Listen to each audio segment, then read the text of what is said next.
The large car still isn't dead. This is the new 4th generation version of the world's most boldly badged car, the Skoda Superb. It's available again as a liftback sedan and a wagon, but does it live up to its name? That's what we're going to find out in today's video. And we're also going to show you how this is a big car with lots of little surprises, like this, and this, and this. Got no idea what this is, but we're going to find out. I'm Jez Spinks, and you're watching Chasing Cars. Chasing Cars, honest reviews of your next car. Brought to you by The Superb isn't cheap. It is going to cost you more than $70,000 drive away. It's gone up by about $2,400, but Skoda says it has added a bunch of extra features that it reckons is worth about $8.5 grand. Rivals, well, there's not many below $70,000. You're really looking at Honda Accord or the Lexus ES, and only in entry-level form to be below 70,000. Both those cars are hybrids and about 65 grand. You do get even more metal for your money though. The car is now nearly 5 meters long, 4.9 meters. What do we think of the design? Well, Skoda says that loyal Superb buyers tend to like a traditional design, understatement, and certainly delivers on that. Quite a conservative design still. I do think it's a little bit more elegant, and there's some nice little detail features. We're going to explore those now. As with the previous Superb, it comes in just a single specification, Sportline, and that spec grade brings lots of gloss black treatment. So we've got a black grille here. It's also got a new shape than before, also much more upright, where previous grilles and bonnets on the Superb were much more sloped. Second generation matrix LED headlights. They've now got more segments in there, and Skoda says that light output has increased by 40%. Let's come around to the side. 19-inch alloy wheels as before, but a new rim design this time, very fancy.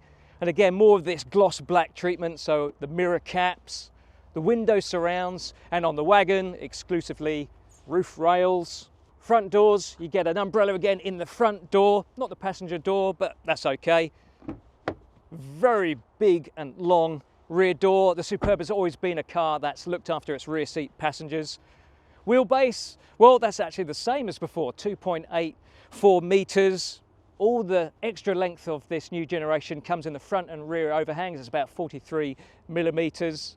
And again, the wagon is fractionally shorter than the sedan, so its extra boot capacity all comes from the longer and flatter roofline.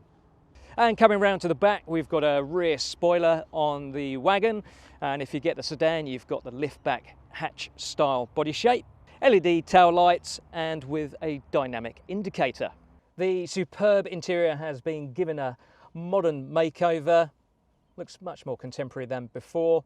Lots of similarities with the Kodiaq large SUV. Shares the same platform as the Superb.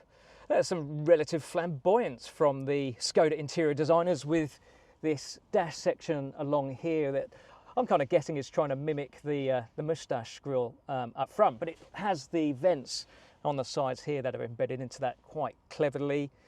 Central vents here, a little bit rattly and a bit rough, so tactility not that great there.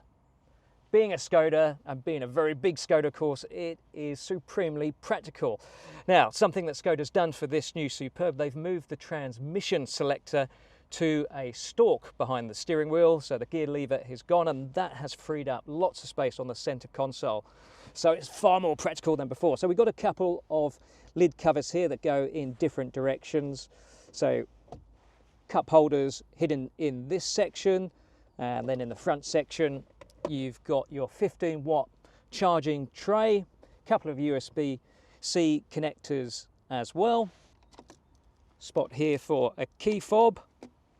And then you've got a Mercedes-style split-lid centre console bin. Skoda reckons there's 5.5 litres of space in here. Now, this was something I was showing right at the start of the video. This is a dry touchscreen cleaner block to get all those nasty smudges off. That can also sit in there if you like.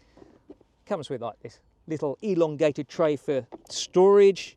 Even another little storage pouch here. You can put your executive pens in there if you like, and another port down here, and that's a 12-volt socket. Large door bins, they're flocked, and again, being a Skoda, you get a little rubbish bin in the side there. Dual digital displays, instrument cluster ahead that's fully configurable. So you've got 2 buttons on the steering wheel that changes this, so you can change the background, whether you want to have full map, whether you want to have driver assist functions or just a more simple layout. Then you can have the digital dials or no digital dials by pressing this button. I absolutely prefer to have dials up. The touchscreen, much bigger than before. Previously it was a 9.2 inch display, it's now 13 inches, but it's just generally better in so many ways. There's better functionality, there's better graphics, better clarity, and it's a very intuitive system. It's very much a VW group operating system, but it's got a Skoda skin that we quite like. The piece de resistance though for the new Superb, and an absolute classic Skoda practicality touch, smart dials. So also in the Kodiaq SUV, but you get 3 physical dials here and they can all do different functions. So on the left and right dials, they focus on cabin temperature like this. You can hold it in if you want to sync the passenger zone with the driver zone. If you press the button there, then that gives you access to the standard heat seating or the seat ventilation, which is also standard in the Superb. Now the center dial, that's even more interesting because that's multi-function and also configurable via the touchscreen. Now you can have a map scroller, press it again, then it's fan control. So this is just really simple. It's very clever. Sorry to use a bit of a Skoda marketing slogan there, but you know, it's really, really useful. It's great to have physical buttons. The only thing I would say is that the tactility is not that great. The dials have a very rough edge to them, a little bit loose, so not a perfect execution for a pseudo luxury car. The Superb gives you a true pseudo limo experience in the back seat. Look how much legroom I've got here. Generous toe space, and because this is the Wagon, headroom is particularly excellent. But the Superb pampers rear seat passengers in many other ways. You've got dedicated cabin temperature control here on the back of the center console. We've got heated outboard seats. We have window shades, and also with those long doors I was showing earlier, you get a long window, so the view out is fantastic. The view forward is pretty decent as well, despite the sporty buckets up front. The armrest not only gives you a couple of cup holders, but also a place to put your iPad or other tablet device, even if the viewing angle is not quite that convenient. We did figure out the day after filming that the Superb offers yet another surprise, as the centre rear armrest extends forward, which improves that tablet viewing angle. And if you'd like more light in your Superb cabin, an electric panoramic roof is again a $1,900 option. We've got double pouches on each of the seat backs. Bit of a chunky transmission tunnel. This is not an electric car, of course, so it is a bit of a short straw for the centre middle passenger. But for those in the outboard seats, the bench is also very nicely angled upwards, so good under thigh support. I think the one thing that is missing is some seat back rake adjustment, but the Superb does look after you in another neat way. And you may have been wondering what this pouch thing is inside here. It's a little blankie. I'm not sure why you'd need a blankie when you've got heated outboard seats and full cabin temp control, but it's still a nice touch. And the headrests do this for when you want to have a bit of a snooze. I'm not sure Chasing Cars has ever spent more than 5 minutes talking about a boot, but it's really worth it with the Superb because there's so much to talk about. And it starts before we even open the auto tailgate. If I pop in here, I can see that the cargo blind has come out and it's flush with the edge of the tailgate. So that's really clever. And then when you open the boot, it auto retracts. What else we got? Okay, we've got a ski port at the back. We've got a cavernous boot, 634 litres for the Wagon versus 589 for the sedan, which is of course still quite practical because of its liftback design. You get a floor divider here which can be moved into 3 different spots here. We just click up like so.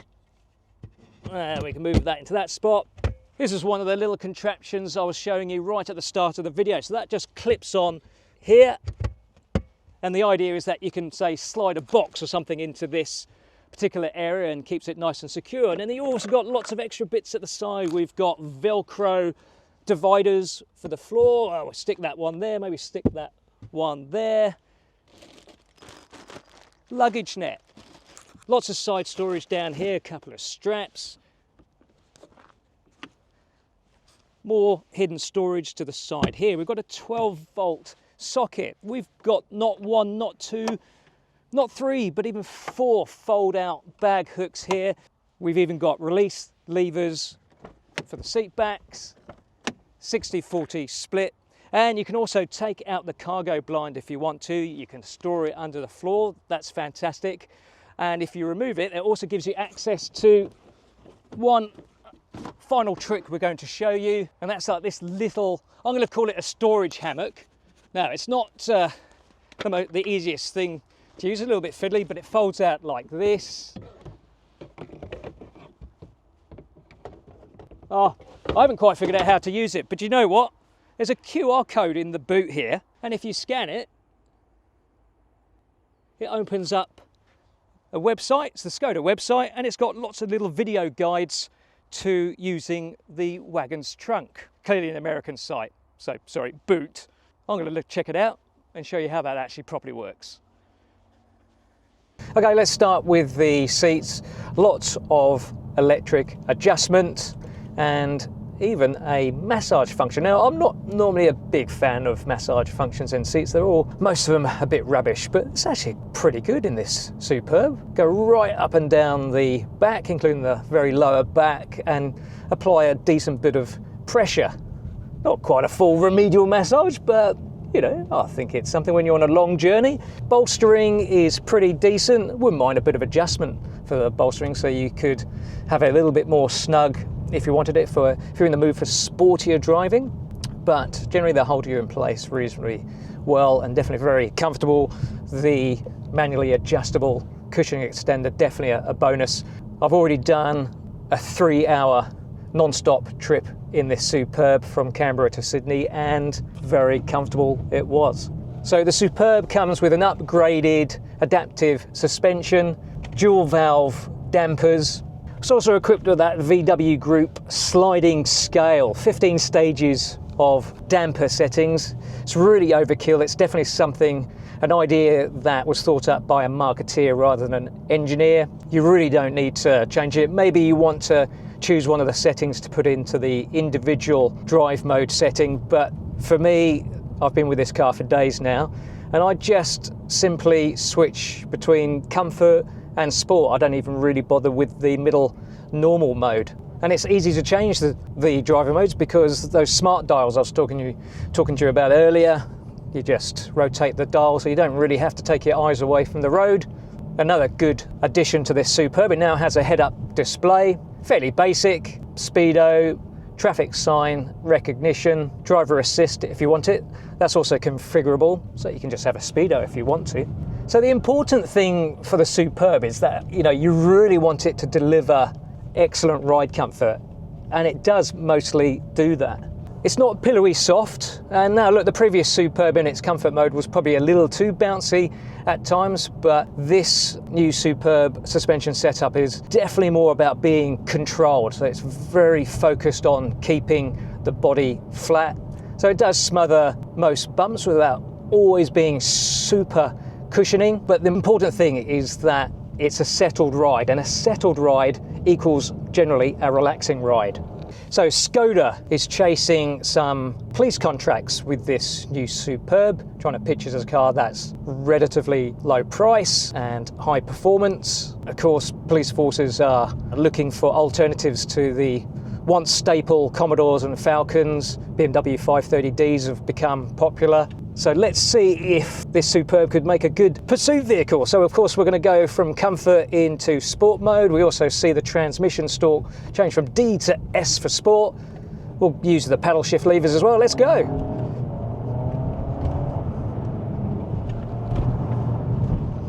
Well, certainly quite a sporty sounding engine, as we've come to expect from the EA888. So the sport mode does tie the chassis down that bit more from comfort or normal mode, so it's always nice to see when adaptive chassis actually adapt.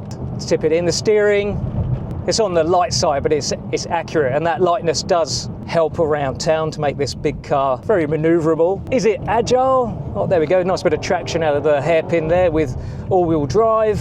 Yeah, look, very competent dynamics. Look, this is not a super exciting car to drive. That's what that would be expecting too much from a pseudo luxury limo. There's plenty of grip from the tyres. We've got Pirellis on at the moment. We've had Goodyear Eagle F1s on another car that we tested. Both offer good grip, but also they do bring a bit of road noise on coarser surfaces. So at the limit, predictably, the Superb does head towards understeer, but it's very predictable and it's very controllable, just little lifts off the throttle. There you go. It's such a good engine. A little bit of tyre squeal, but that still decent grip through there.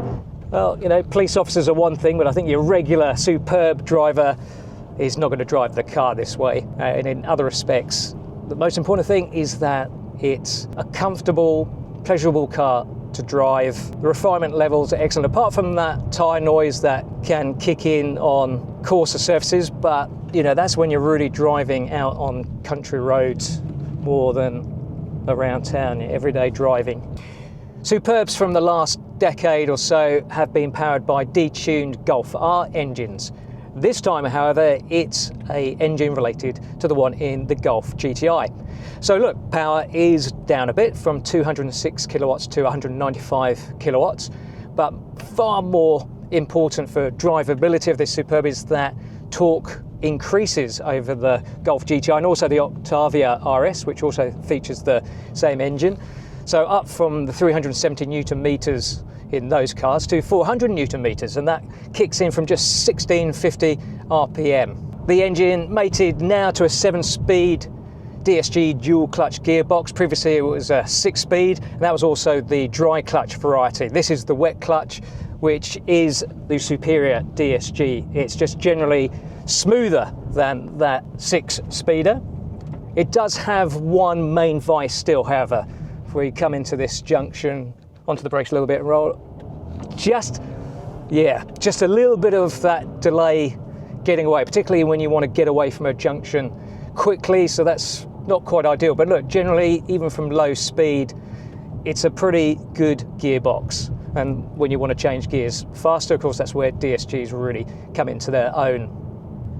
So it is a bit quicker than before the Superb, 5.6 seconds quoted for the 0 to 100 sprint. As for the liftback sedan, the Wagon is a tenth slower, 5.7. So a few tenths quicker in both cases than their predecessors. But fuel efficiency has also been improved a little bit, though again it's going to depend how you're driving, where you're driving on that fuel consumption. So for example, our freeway trip from Canberra to Sydney, we saw 6.5 litres 100, so excellent.